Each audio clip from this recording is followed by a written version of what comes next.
Deuxième numéro de votre matinale pour le compte de cette semaine, le tout dernier d'ailleurs, mesdames et messieurs. On vous remercie pour l'attention, chaque fois renouvelée. Bonjour à vous, merci d'être là. Jennifer Sativi, bonjour. Bonjour, heureuse d'annoncer. Bonjour également à vous, chers téléspectateurs. Nous espérons que vous êtes bien réveillés ce matin et que vous avez la pêche comme toujours. En tout cas, nous sommes là pour vous accompagner en cette matinée et nous avons une thématique très intéressante pour vous, heureuse. Ah ben oui, très intéressante, cette thématique, l'âme sœur. Ça vous dit quelque chose? Votre épouse est-elle votre âme sœur ou votre époux est-il votre âme sœur? Le copain avec qui vous êtes maintenant est-il votre âme sœur ou est-elle votre âme sœur si c'est une copine? Qu'est-ce qu'on entend par âme sœur? Est-ce que ça a réellement son sens dans la vie quotidienne? Aujourd'hui, on va poser toutes ces questions, Jennifer, à nos invités. Absolument, et nous aurons la réponse. Est-ce un mythe ou une réalité, l'existence de l'âme sœur en amour? Je suis aussi curieuse de savoir que vous, chers téléspectateurs, mais avant cela, nous aurions eu le temps de rigoler et de danser, n'est-ce pas? Et bien sûr, et avant de rigoler et de danser, on vous invite à découvrir nos merveilles, mesdames et messieurs.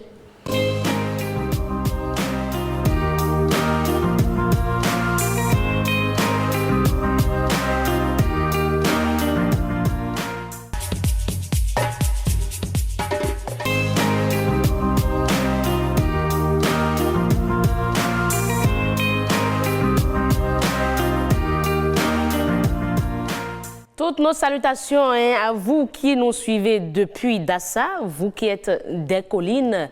On vous remercie pour avoir capté l'ORTB ce matin, BB24 aujourd'hui. Jennifer Sativi, après donc Merveille du Bénin, nous avons l'humour. Voilà, absolument, instant humour. Mais à défaut d'avoir notre humoriste sur ce plateau, mesdames et messieurs, on vous invite à suivre ce gag juste après le jingle.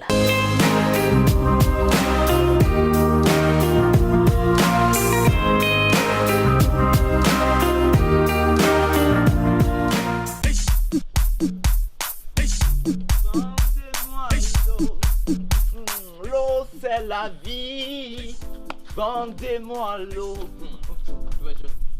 Moi dedans. Ils font l'eau 100 francs. L'eau 100 francs. 100 francs. Si on t'a demandé, c'est ta famille qui crée les forages dans le pays. Ah, c'est 100 francs. Si toi on dit que tu es un voleur maintenant, ça va te faire mal, tu vas commencer par crier.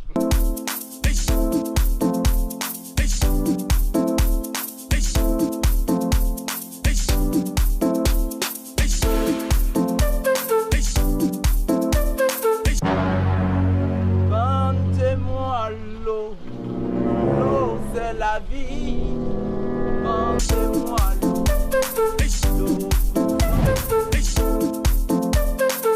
C'est bon, c'est bon.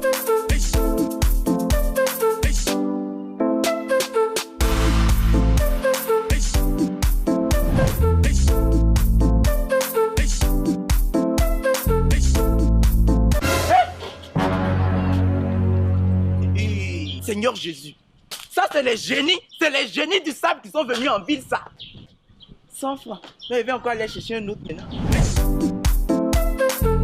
Mon fils, vends-moi encore l'eau. Vends-moi l'eau pour 100 francs. Les génies sont derrière moi, ils sont en train de m'attaquer. Envoyez plus de sable sur moi. Aujourd'hui, alhamdoulilah, Seigneur Jésus. Jésus-Christ, oh Mahomet, Seigneur. Et des miens.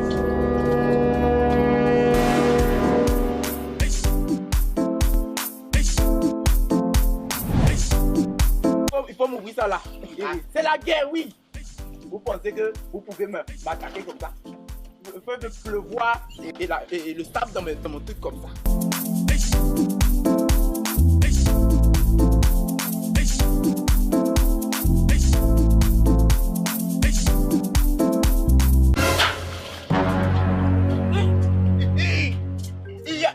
Vraiment les génies du sable dans la forêt. C'est la guerre. C'est la guerre. Hey, Lionel, lui il est où là, Lionel? Regarde comment il est rempli dans la maison lui seulement là. Tu es là pour manger seulement. Oh, prends la vie là. C'est la guerre, c'est la guerre. C'est le moment. C'est notre moment, c'est notre jour. Oh, Jésus. Alors viens.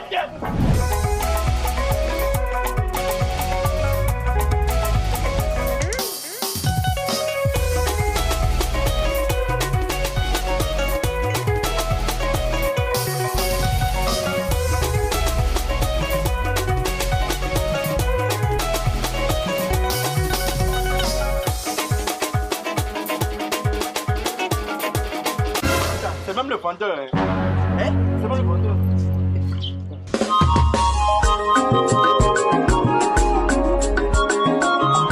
Viens ici. Viens là, ramène là. Donc toi, tu veux t'enrichir sur moi. Hein? Tu veux. Et aujourd'hui, c'est voilà. Aujourd'hui, c'est moi le panier. Et viens ici. Mets sur ta tête. Mets sur ta tête. On va prendre l'eau pour 8 mois. C'est ton eau. Fais-moi le parapluie là. Prends l'eau. Et puis tu me remets mon argent qui a été remis là. Léo, viens, tu prends l'argent. Prends l'argent chez lui. Viens, tu prends l'argent.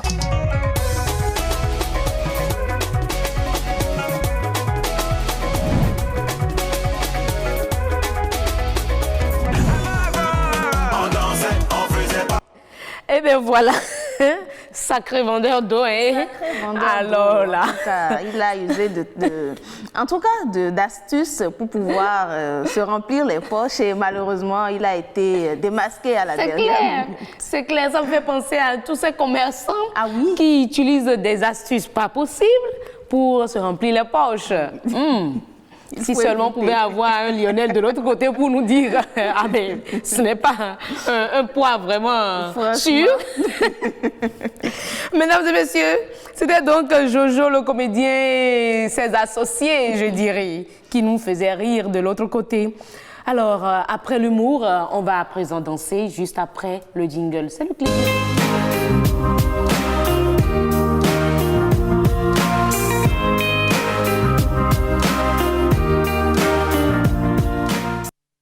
Donc, les âmes sœurs. Voilà. Chaque être humain a 9 âmes sœurs. Ah bon? Qu'est-ce qu'il le dit? D'où sortez-vous cette information? Réparties sur toute la planète. D'accord. Dans notre environnement immédiat, ou les milieux que nous fréquentons ou que nous sommes susceptibles de fréquenter. Et pourquoi 9? Et pas 2, pas 7, pas 3? Voilà. 9 plus l'intéressé lui-même, ça fait 10. Et lorsqu'on se hasarde sur le terrain de la numérologie, 1 plus 0 revient à 1, l'unité. Et c'est simplement parce que la nature reproduit les choses et les êtres de façon fractale. Un principe selon lequel l'ensemble ressemble à l'unité et l'unité ressemble au tout. C'est très intéressant. J'avoue que certains n'ont pas compris. Moi, je cherche encore à mieux comprendre. Pour faire plus terre à terre. C'est ça que je vous ai expliqué en début. Je dis, il faut qu'on respecte le principe de l'unité. Et 9 autres plus la personne intéressée elle-même, ça fait 10. Et 1 plus 0 revient à 1. En fait, il y a un principe qu'on appelle Yézira, qui est le principe de la création spirituelle de l'humanité et qui régit la création des choses et des êtres, reposant sur un certain nombre de facteurs, un certain nombre de paramètres. Ils sont nombreux. Ce n'est pas évident que les expliquer serait aisé à comprendre pour ceux qui ne sont pas du domaine, mais je pars d'un exemple terre à terre. Pour démontrer la compatibilité dont je parle. Il y a par exemple un principe qu'on appelle la compensation spirituelle. C'est un peu en lien avec le karma, c'est-à-dire ce qu'on a été dans sa vie antérieure, ce qu'il faut compenser dans cette vie. Je me suis amusée un jour sur la base d'un document de numérologie à calculer le chiffre de vie d'un cousin à moi. On a eu un chiffre dont l'interprétation dans le livre, bon, déjà dans le livre, il y a, ça vous révèle votre passé, votre présent, mais ils se sont abstenus de parler du futur pour ne pas traumatiser les gens. Et dans son passé, on s'est rendu compte qu'il a été une femme qui n'a pas travaillé et qui a vécu au crochet de son mari. Et pour cela, au cours de son existence actuelle, il faut que ce soit lui qui travaille pour entretenir sa femme. Du coup, vous convenez avec moi que son âme sœur ne peut pas être quelqu'un qui est épanoui professionnellement et qui gagne par elle-même sa vie. Donc, les 9 âmes sœurs dont il dispose, je dirais peut-être? Non, ce livre-là ne parle pas d'âme sœur, mais je vous parle de compensation spirituelle d'abord. Les 9 âmes sœurs, vous convenez avec moi, on ne peut pas toutes les rencontrer au cours d'une vie. Et on peut les croiser dans différents pays. Tout comme on ne peut jamais ne rencontrer aucune de ces âmes sœurs avant de quitter cette planète. Parce qu'il ne faut pas confondre âme sœur et un homme avec qui on s'entend. Ah, quelle est la différence? J'ai dit que l'âme sœur, c'est pratiquement quelqu'un qui est programmé par le destin pour vous être compatible. Et là également, je rectifie. C'est pas qu'il faut être identique. Hein. C'est pas qu'on se ressemble physiquement, on a le même teint, on aime forcément les mêmes choses. Ce n'est pas ça. C'est une question de compatibilité, de complémentarité. Vous comprenez? Et d'ailleurs, les aînés disent que l'harmonie résulte de l'analogie des contraires. Vous verrez des gens parfaitement heureux, mais qui ont des comportements presque diamétralement opposés. On se demande, mais qu'est-ce qu'ils lui trouvent à cet homme-là? Et ils sont là depuis 40 ans. Vous voyez? Donc, ce n'est pas... On peut s'entendre avec quelqu'un sans que ce soit votre âme sœur. Évidemment, l'harmonie ne sera certainement pas aussi parfaite que s'il s'agissait de votre âme sœur. Ah, donc, lorsqu'on parle de l'âme sœur, l'harmonie est garantie? Il n'y a rien qui soit vraiment garanti en ce terrestre monde, parce qu'il y a tellement de facteurs qui interfèrent, y compris nos propres options. Absolument. Y compris nos propres options. En tout cas, nous allons revenir à vous. Il y a le sociologue qui est en ligne également. Nous allons lui demander son avis par rapport à l'existence de l'âme sœur, cette croyance-là du point de vue sociologique. Monsieur Moncho, vous êtes avec nous? Vous savez, quand on dit le chiffre 9 plus 1, elle est dans une démonstration qui est mathématique, mais qui est également religieuse, anthropologique. Et quand vous allez dans l'église catholique, on va dire vous êtes un. Les deux personnes, vous faites un. Donc, ça fait les 9 plus 1, ça fait les 10. Et 10, c'est-à-dire 1 plus 0 égale à 1. Donc, vous êtes toujours l'unité. Et quand une personne agit, c'est que cette personne agit pour vous deux. C'est une certaine, je dirais, une complémentarité, c'est une certaine compromission par rapport à des décisions que nous pouvons faire. L'âme sœur, si nous nous positionnons dans la mythologie, c'est que ça existe. Et je ne dirais pas que c'est 9. Si je suis chez les religieux, c'est-à-dire les islamiques, ils vont me dire c'est 4. Parce qu'on a dit il faut au moins 4 femmes. Et les aimer comme la première et chacune d'entre elles.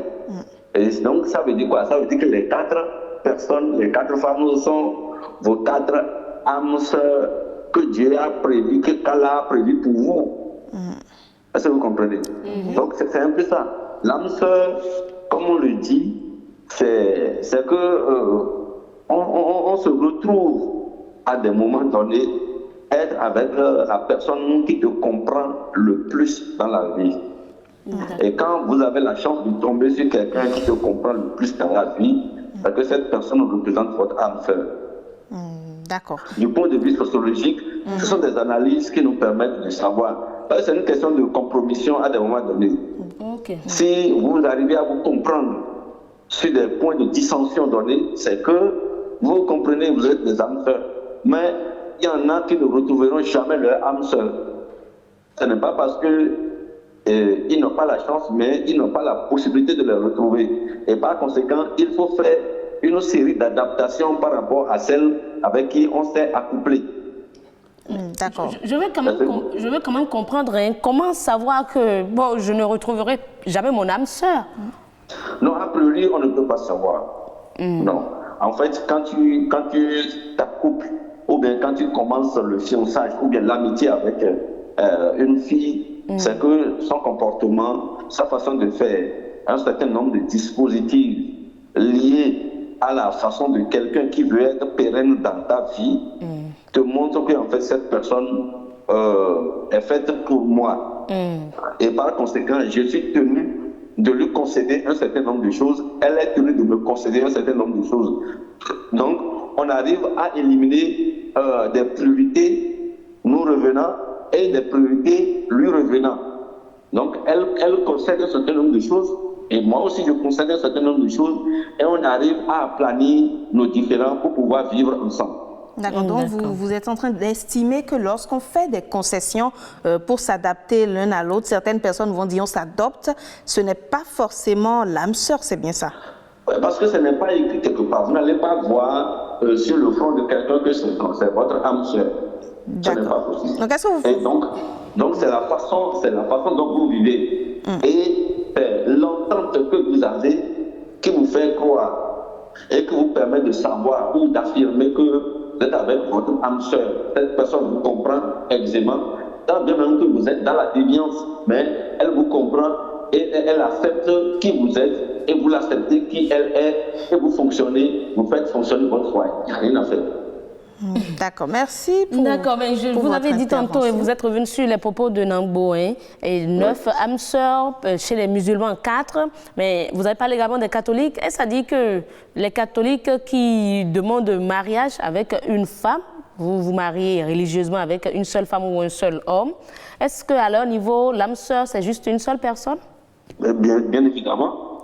Ah, lorsque les normes religieuses, c'est-à-dire en s'inscrivant dans la dynamique catholique, protestante et consort, c'est une personne que vous avez. C'est la seule personne qui vous donne la satisfaction et c'est avec cette personne que vous prenez l'engagement devant Dieu ou devant les êtres. Donc c'est cette personne qui est votre âme sœur. Pourquoi la décision de le faire n'est pas une décision qui sort de nulle part. Et mieux encore, dans nos dynamiques endogènes, c'est qu'on ne prend pas une femme, mais on prend une famille, une collectivité. On se marie, on marie une collectivité, on marie une famille, on marie toute une entité. D'accord. Donc, vous ne pouvez pas marier plusieurs entités. Mais dans nos dynamiques culturelles, c'est que le fait ressemble ou prend la forme des 9 que l'invité a dit, la dame a dit. Vous pouvez prendre une ou deux, 3, 4 femmes. Mon papa en a pris 3. Et vous-même? Moi, j'ai une seule femme. D'accord. Et j'ai pris l'engagement d'être avec la seule femme. Ça ne veut pas dire que tout le monde doit faire comme moi. La différence ou l'indifférence à la vie humaine permet de créer la différence de la vie. D'accord. Donc, tout le monde ne peut pas. Ce qui est clair, quand vous allez regarder vos 5 doigts, ce n'est pas les mêmes choses. Pourquoi cette indifférence naturelle? D'accord. Merci beaucoup. Donc, c'est ça qui crée la différence.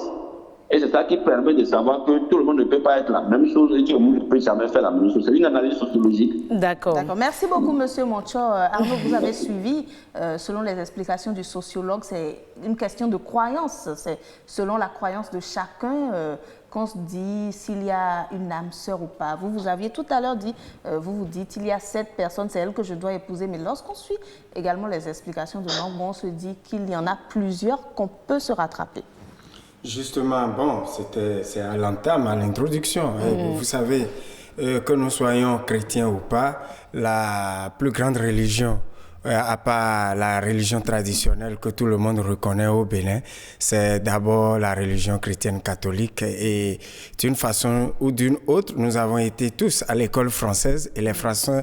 A priori, les Français sont des chrétiens et leur science, cela se remarque dans toutes les sciences qu'on nous a enseignées. Et que cela soit au secondaire ou à l'université, c'est ça qui nous fait répondre directement comme ça que bon, c'est cette personne, quand on dit 7, c'est l'adjectif démonstratif CE2TE, c'est pas 7 comme le 7 numérique que madame évoquait tout à l'heure, mais j'étais aussi tenté de dire, ce sont ces personnes avec qui je suis appelé à rester en symphonie, en harmonie tout au long de mon existence jusqu'à la fin de mon jour.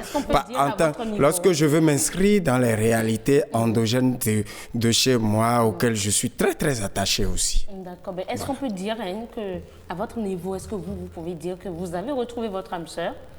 Vos âmes sœurs? Si je dis non, c'est que je n'honore pas la femme et vous ne serez pas d'accord avec moi parce qu'on est sur un plateau de télévision.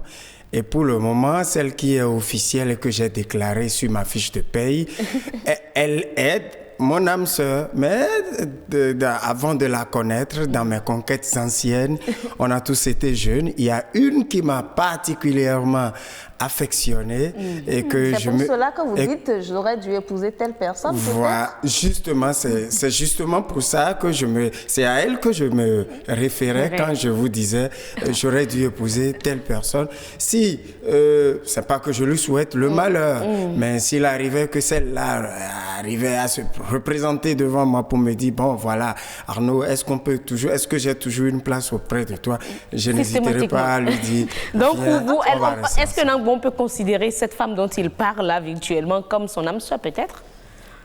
Avant de répondre à cette question, qu'il me soit permis de faire un coucou à Monsieur Moncho. D'accord. Alors, est-ce qu'on peut considérer cette personne comme son âme sœur? Je disais tout à l'heure qu'il faut faire une nuance.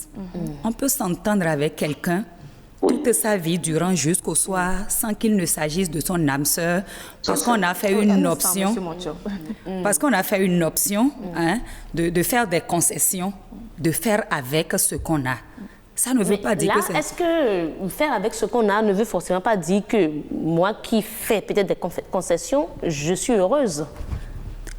Oui, on peut être heureuse. Je dis, il y a par exemple Monsieur Moncho qui parlait tout à l'heure de ne pas pouvoir rencontrer l'âme sœur.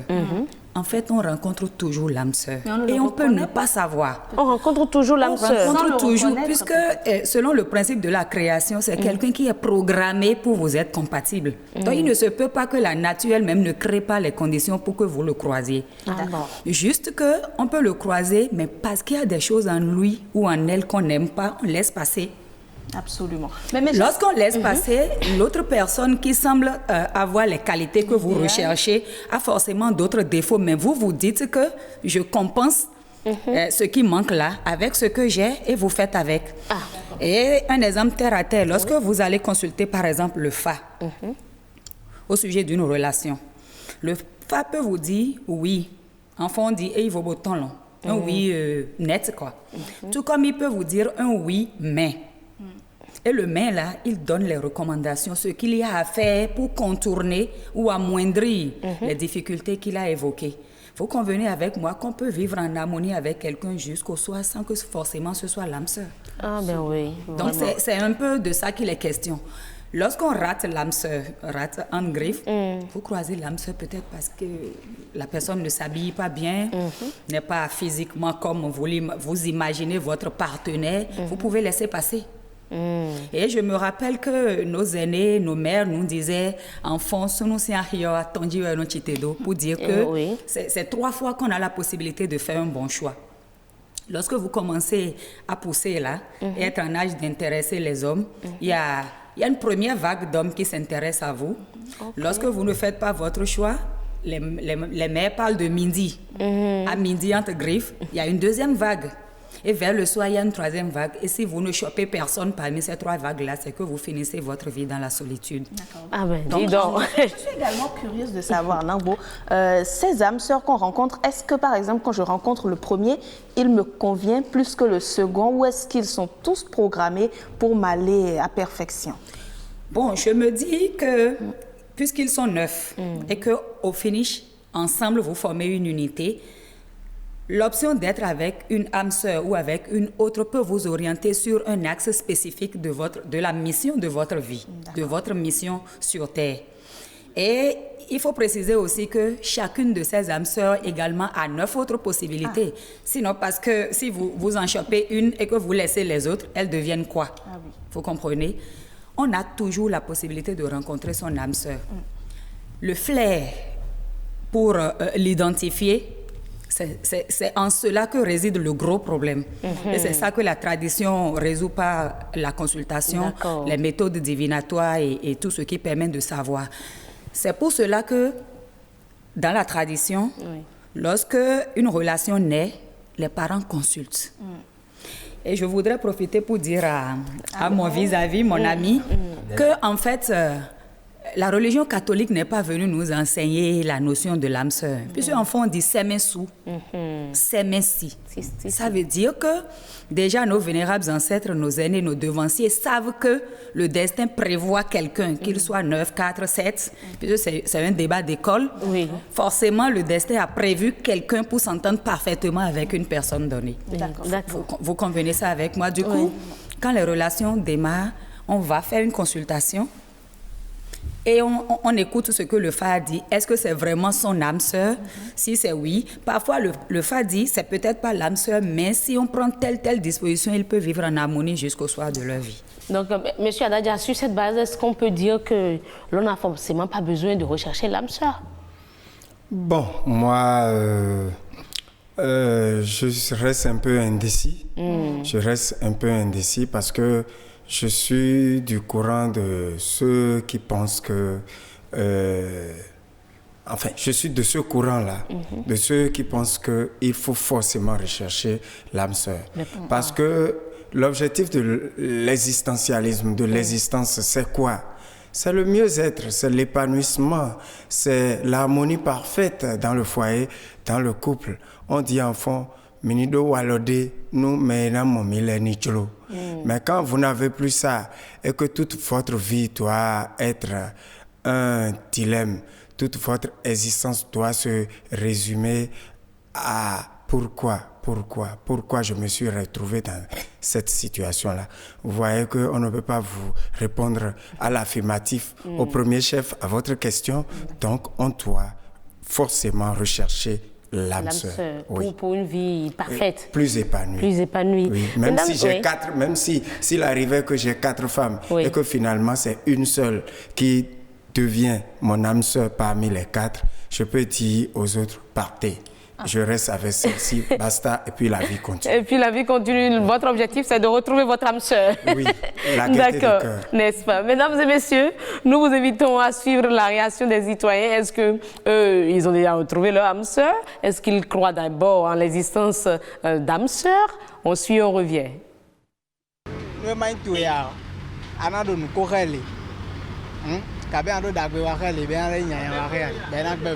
Facilement. Bon, mais les tout est bien, c'est tout est là. Nous devons nous mener à terre à fleur de venir tout bien comprendre là. Bon, mais nous pensons que c'est pas là. Et le tabac.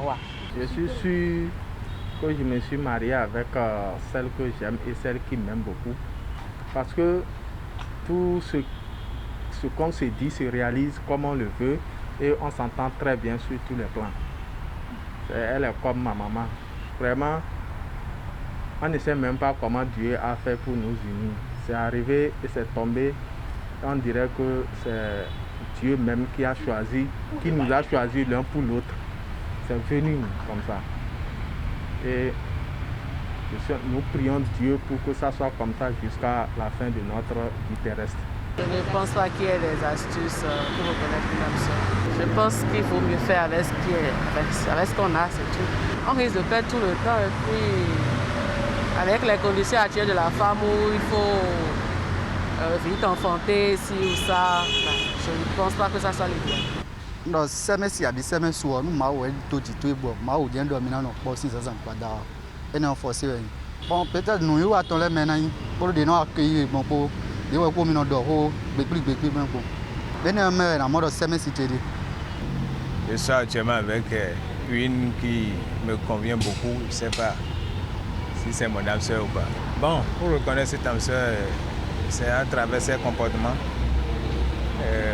comment elle te respecte, comment elle t'appelle, combien de fois elle t'appelle par jour. Pour faire quelque chose, elle te consulte d'abord. Tout ça, si elle te respecte bien, si elle ne te voit pas, elle n'est pas à l'aise, si toi-même tu ne la vois pas, tu n'es pas à l'aise, là c'est ton âme sœur, vous convenez. Tu es un être humain, tu es un homme debout. Et tu as eu l'opportunité de voir une femme qui est tombée sur toi cette année par exemple, qui essaie quand même de faire de son mieux pour que ça arrive. Tu n'es pas Dieu pour savoir si c'est celle-là qui t'est destinée. Donc essaie quand même de rester sur le droit chemin et de lui accorder sa chance. Si tu dois prendre 2 femmes dans le même temps, pas forcément que tu sors avec les 2, tu verras certainement quand tu auras des problèmes, il y aura forcément une qui sera toujours là à t'appeler. Comment tu as pu trouver une solution au problème? Essaie de faire avec. C'est là on reconnaît l'âme sœur. Et là, tu vas trouver une femme, elle sera là, mais tu vas remarquer que tu fais tout, mais elle ne te contacte jamais. Et là, toi-même, tu vois déjà la réponse. Et voilà, mesdames et messieurs, voilà leurs avis. Hein. Il y a quelqu'un quand même, et je crois deux hommes qui ont dit, apparemment, ils ont retrouvé leur âme sœur parce qu'ils sont heureux dans leur foyer. Madame Nagbo, dites-nous déjà votre avis avant ma question, après les avoir suivis. Oui, ils n'ont rien dit de faux, chacun s'est exprimé et a donné les éléments qui permettent d'identifier l'âme sœur, même si on ne peut pas en être sûr à 100%, parce que comme l'a dit M. Moncho tout à l'heure, c'est une réalité subtile, abstraite. Personne ne peut dire que voici véritablement mon âme sœur. C'est à travers le taux de compatibilité, d'entente, d'harmonie qu'on se dit c'est certainement mon âme sœur. Moi, je profite pour dire que lorsqu'on prend les réalités de chez nous, il y a quand même l'initiation au FA qui donne quelques indications. D'accord. Et vous vous initiez au FA, par exemple, on vous dit de ne pas vous mettre avec une femme de taille courte. On vous dit, oui, on vous dit par exemple de ne pas vous mettre avec une femme de teint noir. Il arrive jusqu'à ce qu'on interdise une femme fessue. Vous vous rendez compte? Du coup, quand tu t'entends bien avec quelqu'un et que cette personne-là a les traits que le FA t'a interdit, par exemple, tu te dis d'office que non, on s'entend, mais il ne peut pas s'agir de mon âme sœur, voyez. Et quand vous finissez par rencontrer quelqu'un qui déjà respecte les critères que vous impose votre initiation au FA ou bien tout autre procédé qui est en lien avec notre tradition ou autre forme de tradition, l'homme est complètement libre. Au moins, c'est des indices qui vous permettent de recadrer un peu cette vague de partenaires qui s'éveillent, comme le disent nos mères, quoi. Donc, vous recadrez un peu parmi celles qui vous courent après. S'il y en a qui sont fessueux, comme vous dites que c'est pas votre affaire, vous écartez déjà. Celles qui sont de teint noir, celles qui sont courtes et un certain nombre de choses, ça réduit la vanne. Et après, vous voyez maintenant à quel point vous vous entendez. Et vous pouvez cibler 2 ou 3 que vous portez vraiment là. Maintenant, vous référez au FA pour confirmation. D'accord. Je suis curieuse, avant de passer la parole à Arnaud. Il arrive, par exemple, qu'un homme soit avec une femme où il se dispute pratiquement tous les jours, mais l'amour y est, les critères sont trouvés. Est-ce qu'il peut s'agir de l'âme sœur, même si c'est chaud entre eux? Si c'est vraiment l'âme sœur, ça m'étonnerait que ce soit chaud. D'accord. Si c'est chaud, ça veut dire qu'il y a quelque chose en l'autre dont le premier n'arrive pas à se passer. Et rien que pour ça, vous savez, l'être est complexe. C'est pour ça que les gens font la différence entre le destin et la destinée. Les options que nous faisons modifient le cours de notre histoire. D'accord. Ce n'est pas, par exemple, il y a des gens qui font une consultation, on leur dit que ce partenaire-là ne leur est pas conseillé, pourtant ils s'entêtent, ils le font. Qu'est-ce qui leur arrive? Il y a des retombées. Parfois, il y a tellement de retombées qu'on finit par rebrousser chemin. Parfois, à cause de ce qu'il a dû ou ce qu'elle a dû trouver pour s'entêter, elle tient le coup jusqu'au soir. C'est un peu ça. Monsieur Adadia, justement, vous avez la parole. Avant de me permettre de répondre à la question que vous allez me poser, vous me permettez de poser à Madame une question. Madame, est-ce que cela se résume en ce que il suffit juste d'être heureux dans le ménage ou dans le foyer pour se reconnaître en face de son âme sœur? C'était d'ailleurs aussi ma question pour vous. Qu'est-ce que vous mettez dans être heureux? Être épanoui, se compléter, s'entendre. Vous avez suivi par exemple deux interventions. Parce que être heureux, je vous l'ai dit tout à l'heure, il y a par exemple des femmes qui tirent leur bonheur au foyer seulement de la satisfaction sur le plan sexuel. Absolument. Ou bien seulement par rapport à la satisfaction matérielle. C'est-à-dire, elle est bien, elle a son véhicule. Quand elle va en famille, tout le monde sait qu'elle a percé. Elle a sa clé là, qu'elle secoue un peu, vous comprenez, avec les faux ongles et tout, et puis les bagues chères. Tout à fait. Même si elle doit venir recevoir des gifles le soir, ça ne la dérange pas. Elle peut être heureuse dans ça. C'est pour ça que je vous dis que la notion d'être heureux là est complètement complexe et relative. Mais dans ce cas précis, est-ce qu'on peut dire qu'elle a retrouvé l'âme sœur? Une âme sœur qui bat. Mais finalement, c'est bien complexe. Hein? C'est pour ça. Donc finalement cela signifie que la notion d'âme sœur n'a pas de critères. J'ai dit, c'est une notion très très subtile. Et quand j'ai voulu définir au départ, j'ai dit que c'est un concept qui évoque une compatibilité presque parfaite entre deux personnes. D'accord. Et non pas totalement. Il n'y a rien qui soit parfait dans ce terrain. Nous allons quand même vous permettre de réagir par rapport à la Vox Pop que vous avez suivie et nous donner également votre avis sur. Non, je pense que dans cet élément que je viens de suivre, c'est un seul individu qui a attiré mon attention. C'est le monsieur qui disait que lui s'entend parfaitement avec sa femme et qu'il se demandait si c'est Dieu qui l'a envoyé. Que veut le peuple? Le pain et le beurre, ça veut dire qu'ils l'ont. Donc, c'est ce qu'on peut souhaiter dans tous les ménages au Bénin. Mais quand vous avez un pays qui dispose d'un gouvernement, c'est que dedans, à l'intérieur, il y a des familles. Donc, je pense que si on peut essayer de faire un peu comme ce monsieur-là, tous les ménages vont se...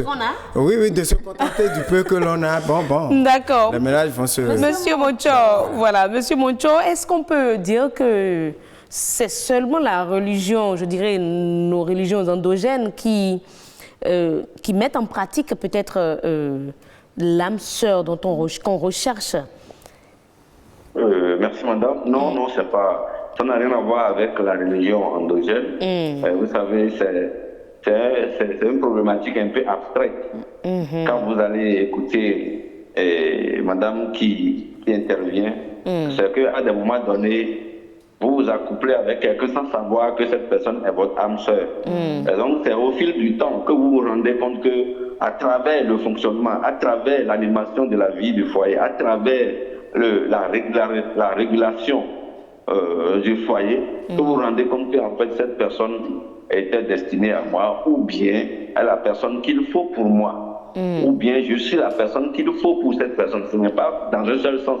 Ce n'est pas dans le sens de ce que c'est l'homme qui attend de la femme. Non. Également, la femme attend de l'homme. Et elle a dit tout à l'heure que quelqu'un peut être dans la dynamique que mon âme sœur, c'est celui-là. Par exemple, la femme, c'est celui-là qui me satisfait du point de vue sexuel. C'est celui-là qui me donne la valeur dans ma famille du point de vue matériel, du point de vue financier. Vous voyez? Donc, c'est un peu ça. Mais de façon systématique ou bien de façon relative, il ne faut pas s'attendre à l'âme sœur qui fasse tout de façon parfaite. C'est pourquoi quand elle a donné la définition, elle a dit que c'est une relation parfaite. Et comme l'espèce humaine ne peut pas trouver quelque chose de parfait et totalement parfait dans son aspect absolu, c'est que c'est ça qu'on recherche. Et la porte ouverte, c'est d'aller dans tous les sens. Mais vous les femmes, vous n'aimez pas qu'on aille dans tous les sens. Vous n'appréciez pas qu'on aille dans tous les sens pour retrouver son âme sœur, qui forcément peut-être n'est pas que vous, ou bien n'est pas vous. Et donc, on s'entend. Même la femme aussi a sa façon d'aller chercher son âme sœur. Ah bon? Vous voyez? Oui, c'est comme ça. C'est comme ça. Ce n'est pas que je ne parle... Non, je suis dans la dynamique du genre, pas la dynamique du genre actuel, mais la dynamique du genre de ce que l'homme et la femme peuvent chercher ce qu'ils ont ou ce qui peut les satisfaire de façon spirituelle, de façon naturelle et de façon de la gestion de leur vie pour être équilibrés et donner le meilleur d'eux-mêmes et impulser même le développement, non seulement de la foyer, mais de leur localité et du pays. D'accord. Donc quelqu'un qui est bien à l'aise dans son foyer et qui travaille dans une administration, par exemple, c'est que cette personne va donner le meilleur de lui-même dans l'administration. Mais si elle a des difficultés, c'est que, bon, elle ne peut pas être à l'aise, et donc par conséquent, elle ne peut pas donner le résultat nécessaire que ses supérieurs hiérarchiques attendent d'elle. D'accord. Est-ce que trouver son âme sœur exclut le fait qu'il y a des efforts ou des concessions à faire? Non, il y a des efforts, il y a des concessions, il y a de la recherche, il y a du parcours. C'est un processus également. Et il faut avoir de la patience.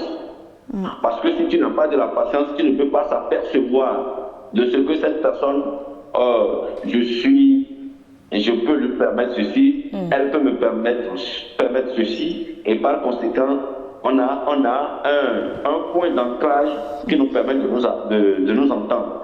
C'est ce point d'ancrage qui est la chose la plus importante. Et lorsque aujourd'hui, vous allez prendre plusieurs couples qui se sont retrouvés sur Facebook, dedans, parfois, on trouve l'âme sœur, mais la plupart du temps, ce n'est pas l'âme sœur. Effectivement. D'accord. Mais, Monsieur Moncho, est-ce qu'on peut dire aujourd'hui, vu le fort taux, peut-être, je dirais, de disputes dans les foyers, de problèmes conjugaux, de divorce, est-ce qu'on peut dire aujourd'hui que la jeunesse aujourd'hui n'est plus à la recherche de l'âme sœur? Non, c'est pas ça. Nous avons tendance à ressembler aux autres qui ont déjà tenté tout. Et on a tendance à ressembler, à copier ce que les autres ont fait. Et puisque ces acteurs sont dans la dynamique de nous amener à accepter ce qu'ils ont déjà essayé, on accepte tout sans être dans la dynamique de s'inscrire dans les éléments anthropologiques qui formatent, sociologiques, qui formatent même l'existence même de notre société endogène. D'accord. Donc, quand on part sur ces bases faussées, c'est que ce n'est pas possible. Je ne veux pas mettre le pied dans les cendres, comme on le dit.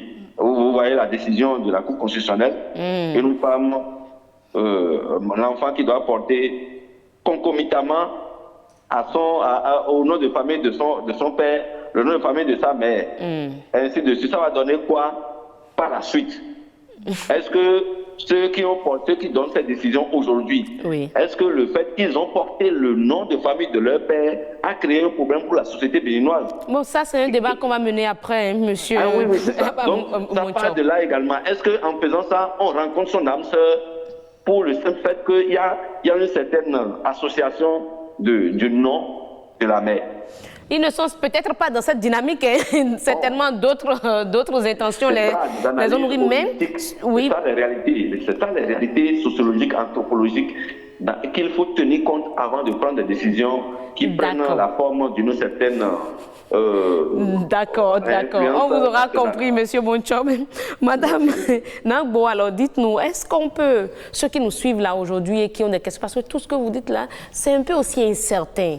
Je peux voir l'âme sœur et passer à côté. Est-ce que pour une première rencontre, on entend souvent dire, dès que je l'ai vu, j'ai dit, ah c'est sûr, ça c'est ma femme, ça c'est mon homme, ou mon cœur n'a pas cessé de battre.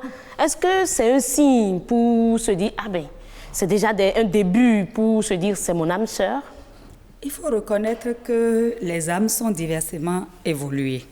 Il y a des gens qui ont l'intuition très très développée, des gens qui ont la connexion très facile avec l'invisible.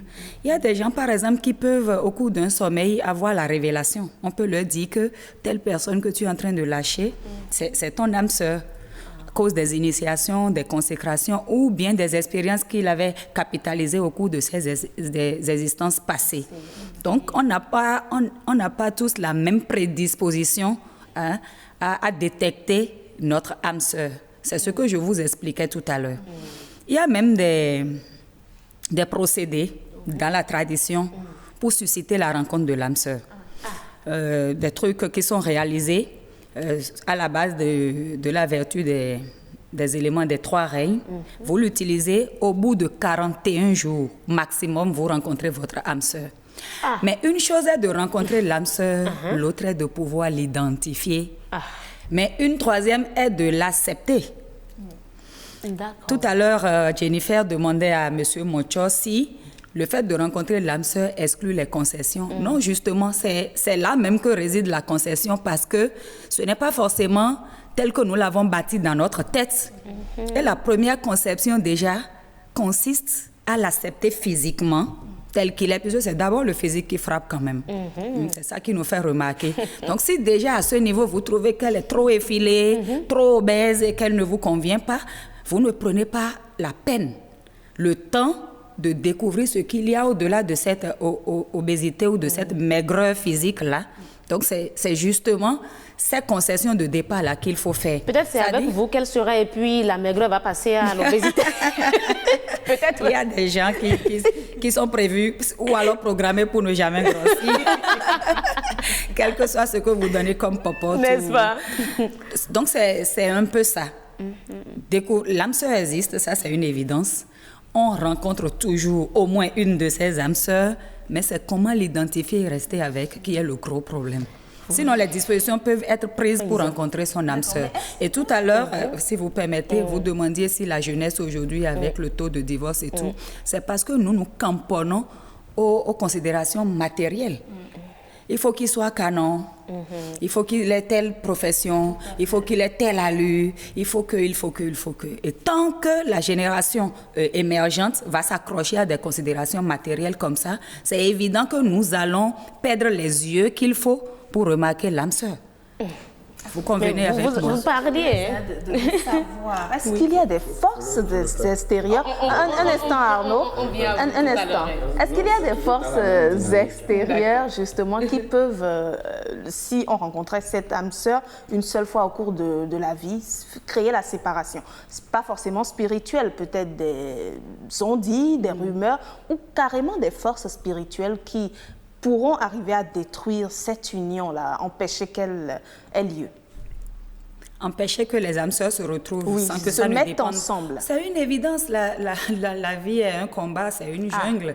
Et comme vous devez l'avoir remarqué, je l'ai toujours dit dans la Genèse, on parle de nuit, on parle de jour, il y a toujours les deux polarités.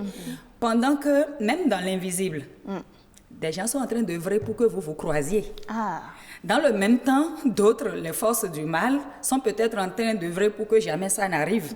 Et même quand on laisse l'invisible des personnes physiques qui se rendent compte que depuis que vous êtes avec tel monsieur, vous êtes plus épanoui. Peut-être qu'il y a une pauvreté extrême dans votre famille. Et de son côté, à lui, c'est une richesse presque insolente, comme j'ai l'habitude de le dire. Et lui décide, par exemple, de vous faire continuer vos études que vous avez arrêtées depuis 5 ans. C'est peut-être votre âme sœur.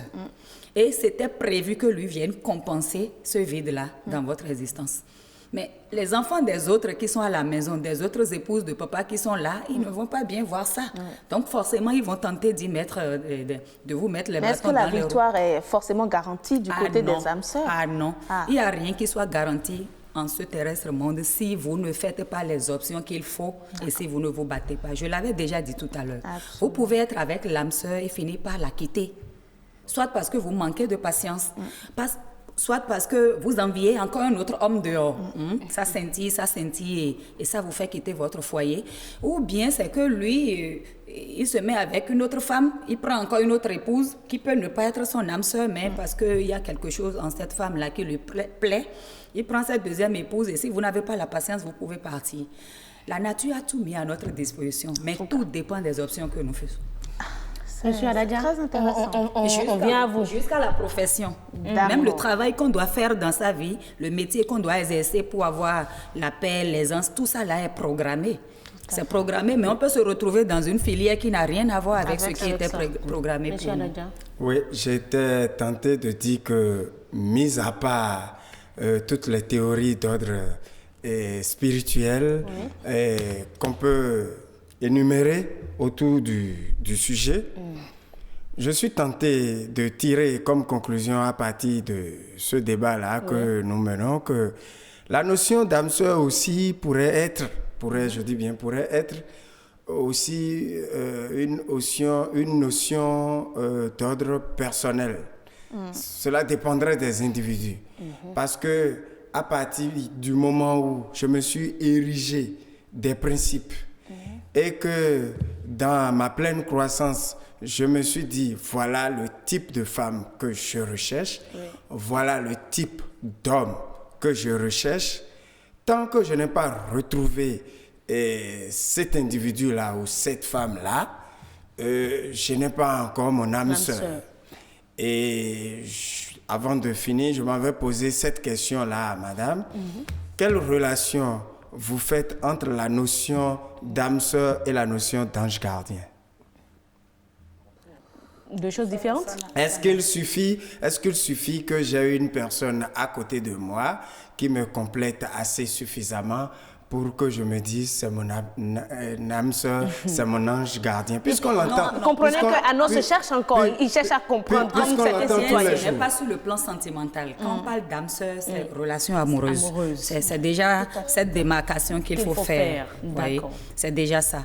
Et je profite aussi pour vous dire que une âme sœur, la notion est d'autant plus complexe que ce n'est pas forcément quelqu'un qui a une vie mariétale avec vous. Ça devient encore compliqué. Oui, ça devient compliqué en ce sens que toute personne n'est pas destinée à une vie régulière de foyer. Il y a des gens, par exemple, de par ce qu'ils incarnent, ou des consécrations ou des missions spirituelles qu'ils ont, ne sont pas autorisés à vivre en couple. Et pourtant, le destin a prévu des âmes sœurs pour ces personnes-là.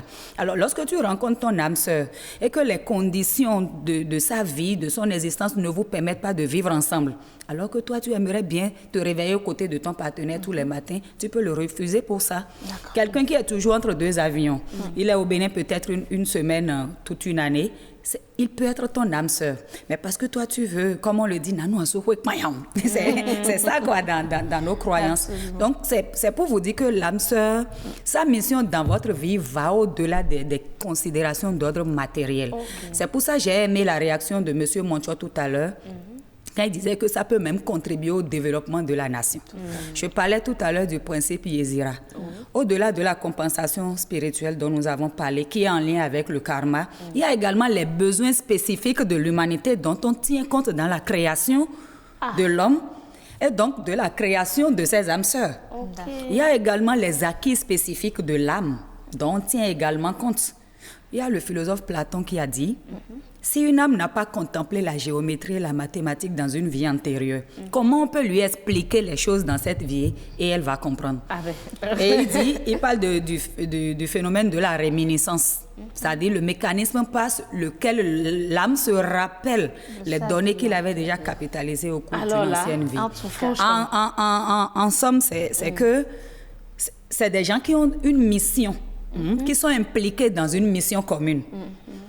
Pour une localité, pour l'humanité de façon plus générale. Ce qu'il a dit est tellement vrai que je me demande si lui-même il avait perçu la portée on peut même dire que lorsqu'on n'a pas son âme sœur, parce que ça porte également atteinte au développement de la société, tout simplement. Oui, ça pourrait porter pas directement au développement de la société, mais il y a une mission terrestre qui se trouve entravée dans le processus normal de l'évolution du monde, de l'individu aussi, parce que sa vie actuelle dépend de celle qui est antérieure et ce qu'elle vit actuellement dépend de la vie.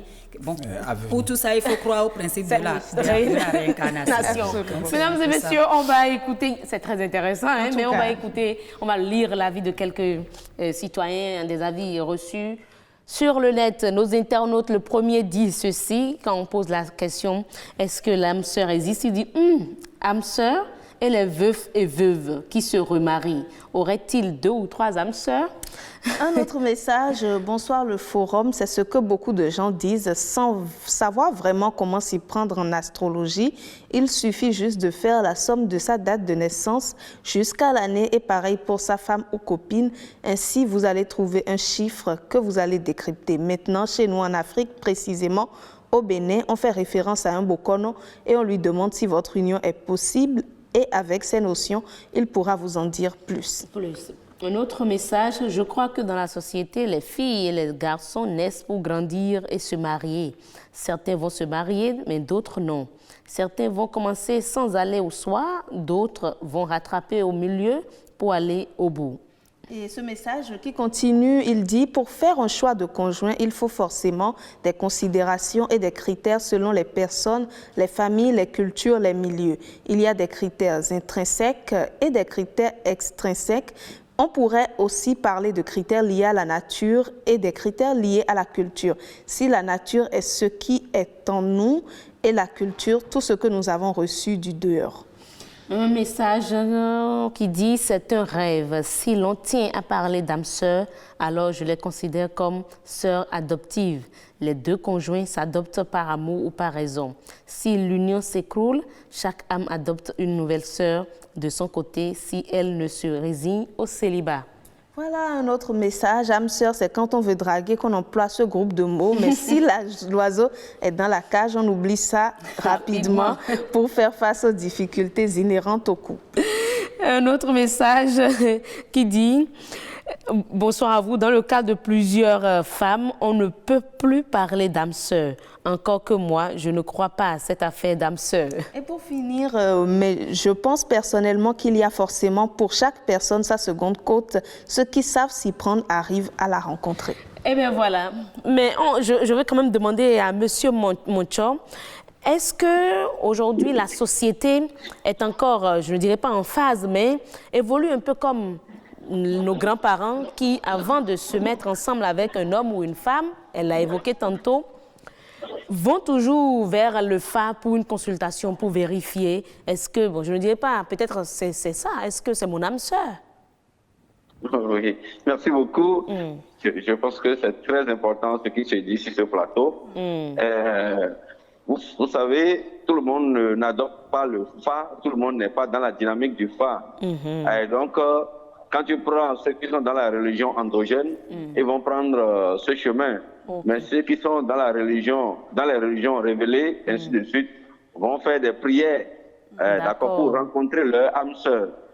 Ils peuvent faire des neuvaines, ils peuvent faire des prières intensives pour pouvoir être en contact ou bien rencontrer leur âme sœur. Donc cela veut dire que nous sommes toujours dans une société qui est ancrée dans la croyance et dans les croyances religieuses. Donc cela n'a pas disparu. Et peut-être que ça ne va pas disparaître tant qu'on aura des entités qui soient abstraites et que nous adorons. Ouais, c'est un peu ça. Me fait signe qu'il a une question pour Monsieur Moncho, donc. Ok. Monsieur Moncho. Oui, grand frère. Antérieurement, puisque aujourd'hui les choses sont en train de changer un peu, dans certaines communautés béninoises plus ou moins épanouies, juste pour protéger le patrimoine, on a souvent tendance à suggérer à la jeune femme de choisir dans la collectivité. Est-ce à dire que l'âme sœur peut se retrouver aussi dans sa propre famille? En fait, c'est la dynamique organisationnelle de chaque entité familiale et de l'entité. Ce n'est pas forcément que vous êtes en train de retrouver votre âme sœur. Il peut se retrouver que vous soyez en train de retrouver votre âme sœur qui soit à côté de vous et que vous ne savez pas, mais qui est dans la même famille. Et par conséquent, cette famille chapeaute votre âme sœur. Et quand celui-là avec qui vous avez fait des enfants ou bien avec qui vous n'avez pas fait des enfants, qui malheureusement soit décédé, c'est que vous retrouvez, la famille vous permet de retrouver en même temps l'âme sœur qui est à côté de vous. Ce n'est pas normal, mais cela prend une fonction normale qui, à un certain moment, vous permet de retrouver et qui vous permet de ne pas aller naviguer à vue et amener les ressources de la famille dans d'autres... Oui, ailleurs, excusez-moi, merci madame. Donc, c'est que tout se passe dans la dynamique de ce que on garde ce qui est pour nous, qui n'est pas forcément la règle normale, mais dans une dynamique de concession. Voilà. Et pour éviter la distraction. Le temps qui nous est imparti tire à sa fin. Nous allons conclure. Qu'est-ce que vous proposez ou quel conseil avez-vous à donner aujourd'hui à la jeunesse? Ceux qui sont déjà dedans, bon, je ne sais pas ce qu'on peut leur proposer, mais ceux qui ne sont pas encore dedans et qui sont en train de faire le pas pour, qu'est-ce qu'il faut leur dire pour retrouver l'âme sœur, pourquoi pas? Ce que je dirais, déjà, je prends en compte les observations de M. Moncho. Il me semble que je l'ai dit, il n'avait pas entendu. Je ne parle pas seulement de la religion endogène. À chacun sa croyance. Donc moi, je parle de ce que je fais. Alors, je demande à chacun déjà de prendre les dispositions selon ses croyances pour rencontrer l'âme sœur.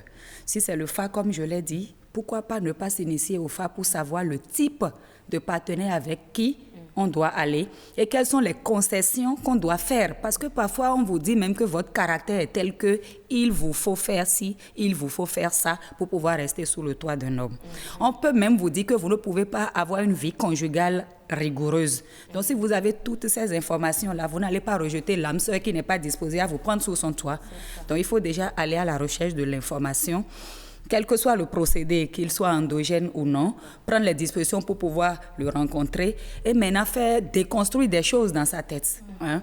Ne pas s'accrocher au matériel à tout prix et évoluer, quoi.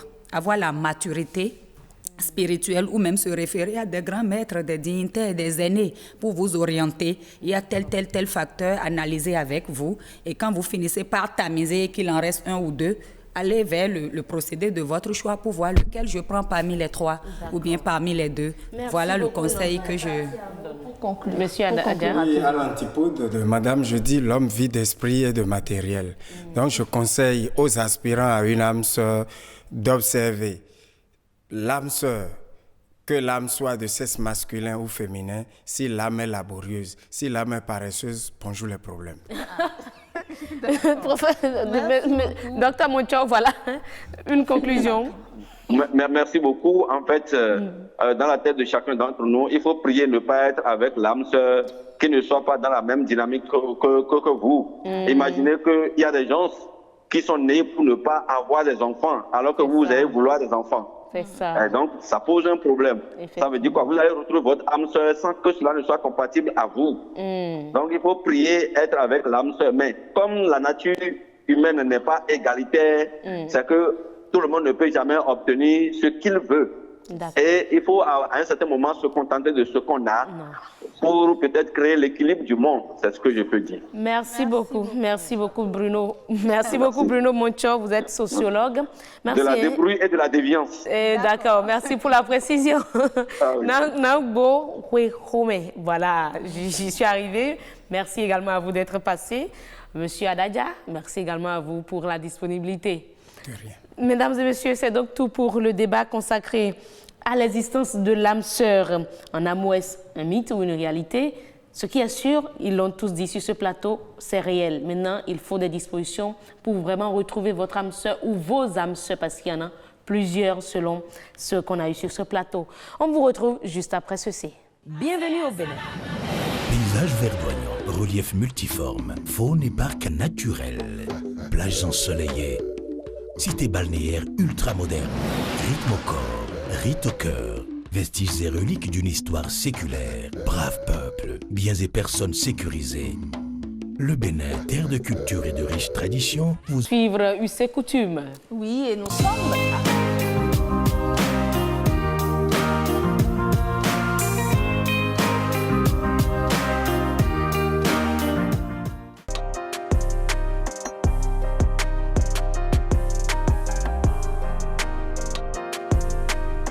Il faut le dire, le mari ne néglige pas du tout le FA. Alors, il consulte le FA, et là-bas, on a les meilleurs boucons d'ailleurs. Il consulte le FA, et le FA lui dit, est-ce que cette femme-là est bonne ou pas? Si le FA accepte, il prend la femme. Il prend la femme, ils sont ensemble. Quand la femme tombe enceinte, il consulte également ce qu'on appelle le Adobofa, c'est-à-dire la consultation de la grossesse. Sur comment est-ce qu'on va faire pour que cet enfant-là naisse sur du bord d'hospice? On fait les cérémonies propitiatoires. Lorsque l'enfant naît, on consulte encore. On va à Bassa, comme on le dit, pour tracer l'horoscope endogène de cet enfant-là. Voilà, cet enfant est né sous tel signe, il ne doit pas faire ci, il ne doit pas faire ça, etc. etc. Donc, l'enfant ne naît pas ex nihilo. Il naît déjà avec un programme conçu par le FA.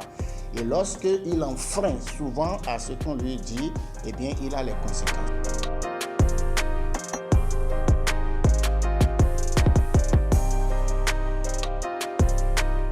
Lorsque, par exemple, il est arrivé plusieurs fois, le FA a dit ne sors pas avec telle femme, ça finit toujours par des divorces. Le FA a dit ne porte pas du rouge lorsque tu le fais, etc.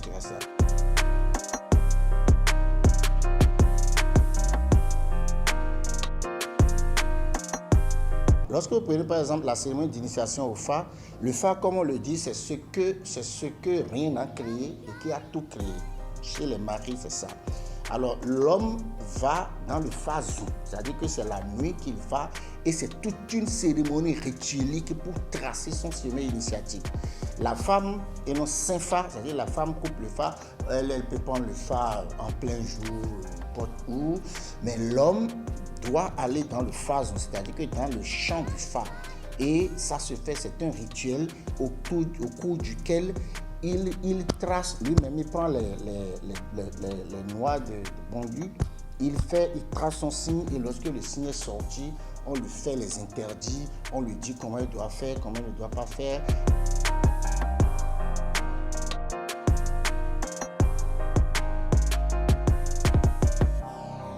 Le fa, ça veut dire Noé fa, ce qui est glacé, la fraîcheur.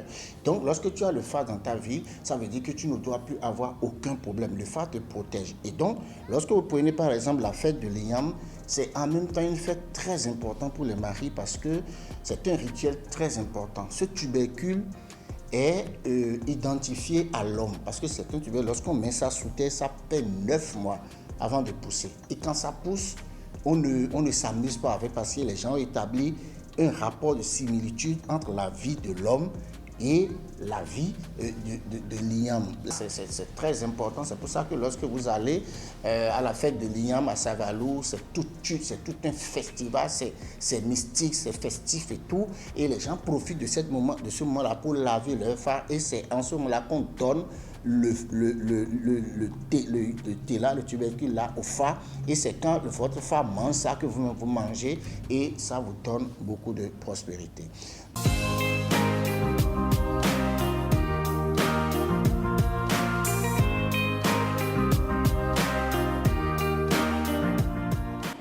Eh bien voilà, mesdames et messieurs, c'était donc des précisions que Florent Eustache-Ressou nous apportait sur l'importance du fa en milieu mari. Notre invité de prénom africain, on l'avait reçu hier, il est là encore aujourd'hui. On va parler de quel prénom déjà, Jennifer? On va parler du prénom Douanra. Alors là, vous voyez déjà tout ce qu'il y a comme complication. Il est le seul à nous donner les précisions. On le reçoit juste après ceci.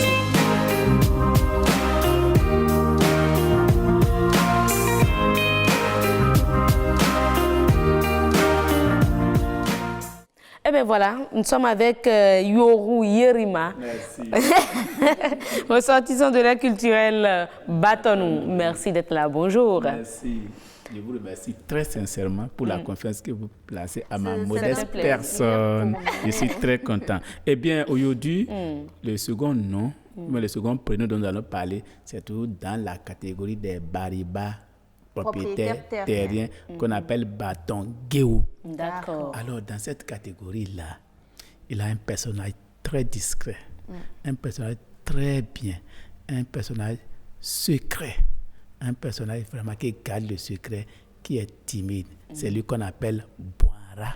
Bouara. Voilà. Donc, c'est la prononciation. Bouara. Ça veut dire celui-là, dans le milieu Bariba, si on parle de secret, si on parle qu'on appelle de la pertinence, si on parle de la raffinerie de secret, il faut faire recours à lui. Donc, lorsque il a un secret, parce que dans le milieu Bariba, le secret est très, très, très indispensable. Pourquoi? Parce que pour un rien, si on marche sur ton compte pour un rien, on peut t'éliminer. Surtout en matière de femmes et en matière de nourriture, la viande. Donc, il suffit seulement que telle personne dise que j'ai vu ta femme avec telle personne, l'autre on peut les tuer. Donc, vraiment, on en a besoin. C'est pour cela que vraiment. Donc, Bouara est sage en quelque sorte. Plus que sage même. Et assez posé. Le secret. Il garde secret. C'est le secret qui garde le monde. C'est le secret qui garde le foyer. Même dans le service, il faut être discret. Il faut garder le secret. Il y a d'autres qui peuvent être bavards, mais secret, garder le secret, c'est autre chose. D'accord. Parce que si vous ne gardez pas le secret, vous serez à la base de la balkanisation du monde. Mais est-ce que Bouara, il est réellement là, toujours à garder le secret, ou sous le fait de la colère, il livre tout? Non, il n'a pas dit. Il ne dit pas. Je dis qu'il a les gens coléreux, non? Mais garder le secret, parce que chacun a sa nature. Il a les gens là. On peut le prendre comme un bavard, mais il peut garder secret. Parce qu'il doit savoir la portée. Il doit avoir l'utilité de garder ce secret dans la société. Parce que, mais est-ce que, comme le dit Heureuse, quelqu'un de colérique, mais que ses parents ont appelé Bouara, ou est-ce que le prénom Bouara agit toujours sur l'individu? Oui, vous savez que les noms là, les noms nous formatent, les noms nous transforment, les noms nous transforment. Absolument. C'est pour cela que un nom qui est bizarre, si vous donnez à un enfant, ça va se retrouver à travers lui. D'accord. Et Bouara, qu'est-ce que ça veut dire exactement? Est-ce que ça veut dire secret ou homme qui garde les secrets? Bouara, c'est un homme qui est réputé, qui est épris de paix, qui est épris de garder ce secret. D'accord. Il est connu pour ça. Donc, sur quelle base? Lorsque Bouara parle, plus personne ne doit parler. Parce qu'il ne dit pas des âneries. Mais si un problème est sincère, un problème est très recherché, un problème est important, et que vous avez pu retirer ce secret de Bouara, c'est que c'est comme ça. D'accord. Mais est-ce que pourquoi les parents donnent-ils ce prénom-là? Est-ce que c'est en fonction des circonstances de la vie? Oui. En fonction de quoi? Dans la société, il faut quand même il faut savoir déterminer le comportement de chacun. Même les enfants que vous avez, là, les enfants, quand ils trouvent la gastronomie, ils tremblent. Là, d'autres, ils n'aiment pas travailler. Là, d'autres sont rusés. Là, d'autres sont là pour tromper. Donc, le nom de chacun influe sa vie. Ça, c'est très important. Donc, c'est pour ça que quand on qualifie quelqu'un de Bouara, le Bariba, Guéo, là, vous allez que celui-là, vous allez voir, il n'est pas souvent brutal. Non. Ce que moi, donc, c'est quand le parent désire avoir un enfant posé, qu'on lui donne le prénom Bouara, par exemple. Parce que le nom détermine le nom, le comportement de l'homme. Le nom qu'on vous donne là, on retrouve ça sur vous. D'accord. Ça, c'est très important. Alors là, merci beaucoup. On ne donne pas le nom n'importe comment. C'est très, très important. C'est pour cela que moi, je condamne certains, parmi nous les musulmans, là, qui donnent des noms qu'ils ne comprennent pas. C'est un choix aussi, c'est une question de conviction. Parce qu'on a appelé l'autre là, c'est bon entendre. Donc il faut s'assurer. Parce que par exemple, dans Yoruba, on donne des noms. L'enfant risque de se comporter comme ça. D'accord. Si on parle aujourd'hui de Bouara, voilà, qui est un garçon, un enfant sage, épris de paix. Épris de paix et trop discret et secret. Merci. Même les secrets occultes, ils gardent ça. Ah, ça c'est très intéressant. C'est un prénom, mesdames et messieurs. Oui. Si vous êtes de cette région et puis, bon, vous êtes enceinte peut-être, c'est un prénom que vous pourriez peut-être donner à votre enfant, Bouara. Si vous voulez d'un enfant discret, secret, vous donnez Bouara, tout simplement. Alors, merci beaucoup, Yorou, Yorima, pour ces informations que vous nous apportez chaque fois. Et mesdames et messieurs, nous allons à présent vous parler de quoi en astuce, Jennifer? Avant même d'avoir astuce, vous avez oublié notre plat principal. Ah ben oui, parce qu'aujourd'hui, c'est l'un des jours très, très appréciés par Jennifer. On va manger. Mesdames et messieurs, voici Capture.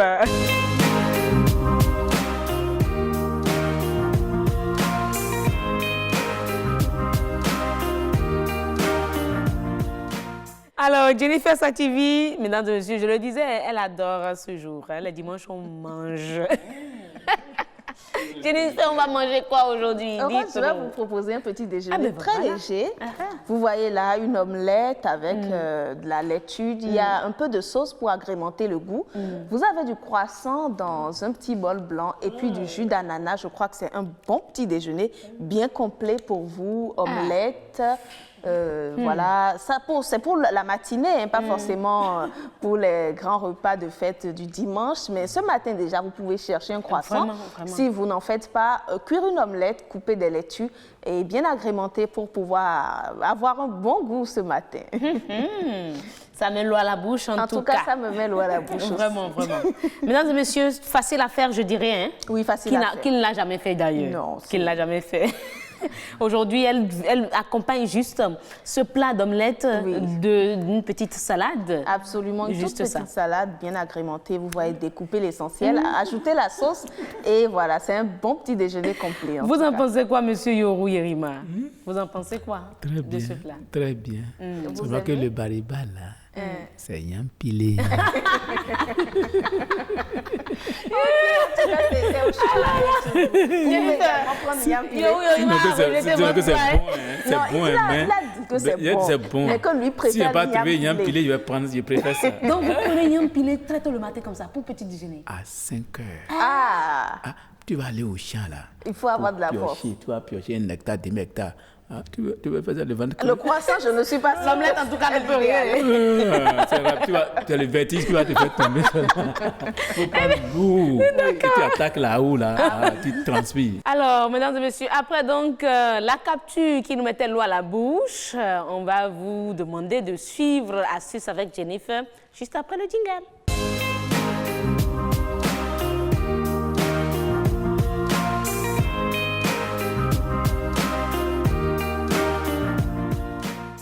Très tôt le matin, elle nous parle de la mauvaise haleine. Ça repousse, mais il faut des astuces contre parce que beaucoup de personnes en souffrent. Absolument. Et vous faites bien, c'est pas pour choquer, mais le matin, parfois, c'est un peu plus prononcé. Et il y a des méthodes justement pour en venir à bout, très simples et très efficaces. Boire le jus de citron. Très tôt le matin, pourquoi pas, vous pouvez déjà boire le jus de citron après avoir évidemment brossé vos dents. Vous pouvez boire le jus de citron nature, comme ça, c'est très efficace. Sans rien, sans sucre. Sans sucre. Rien. Bon, c'est au choix, vous pouvez ajouter le sucre, mais l'essentiel, c'est d'avoir le citron parce que c'est lui qui fait l'effet, qui fait le travail, je dirais. Donc, cette solution 100% naturelle a le double avantage d'être efficace et agréable. Donc, vous, comme je le disais, vous mélangez dans un verre d'eau, un jus de citron et vous pouvez en faire une boisson quotidienne, et tôt le matin, on le disait. Donc, si vous voulez bien, vous pouvez croquer également, mais là, c'est un peu extrême. Attention, c'est acide. Préparez également une solution à base de bicarbonate de soude. Comme on le voit, on le sait, le bicarbonate de soude sert à beaucoup de choses dans la maison, parfois à blanchir les dents également. C'est un indispensable. Vous pouvez juste mélanger une cuillère à café de bicarbonate de soude dans un verre et puis vous mélangez. Vous renouvelez l'opération autant de fois que nécessaire et puis vous le consommez. Et là aussi, il faut faire attention à ne pas se brûler juste une toute petite quantité. Une autre méthode également, il s'agit du persil qui est très bon également. Le persil peut être utilisé de différentes manières pour lutter contre la mauvaise haleine. Vous pouvez juste mâcher les feuilles après un repas parce qu'il est riche en chlorophylle et le persil justement saura capter les odeurs et les détruire carrément. Donc le chlorophylle réduit en effet la production des gaz et des toxines d'origine digestive. Et si vous aimez le goût, pourquoi pas le mettre comme accompagnement dans vos viandes, vos salades et vos légumes. Et cela contribue à vous donner une très bonne haleine. Vous pouvez également l'infuser et le boire. Vous infusez le persil dans une tasse d'eau chaude. Ensuite, vous laissez refroidir, puis vous buvez. Il y a également le charbon végétal qui est un complément alimentaire utilisé contre les maux de ventre et qui a pour but d'absorber les toxines et les bactéries.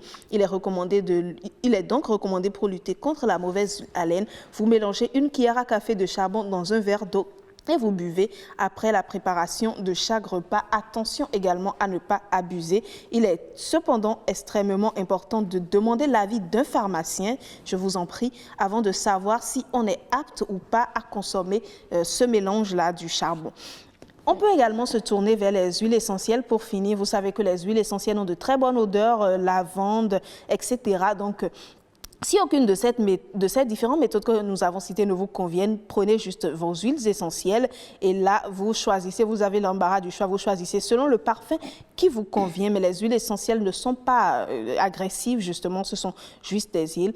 Vous pouvez vous en mettre sur la langue après vous être brossé la dent ou si vous voulez, avant. Et puis voilà, vous vous êtes assuré d'avoir une bonne haleine tout le temps. Vous pouvez aussi renouveler cette opération d'huile essentielle.